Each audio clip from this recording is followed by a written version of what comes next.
朝の空を見上げて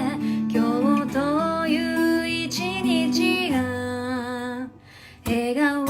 でいられるようにそっとお願いした時には雨も降って涙も溢れるけど思い通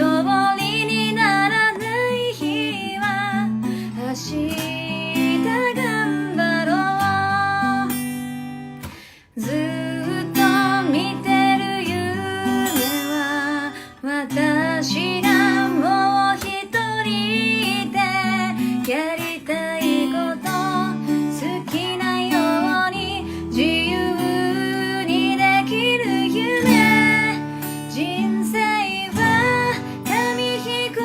機願い乗せて飛んでゆくよ風の中を力の限り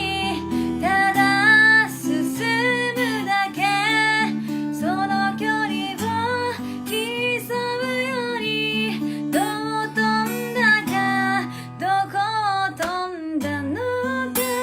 それが一番大切なんださあ心のままに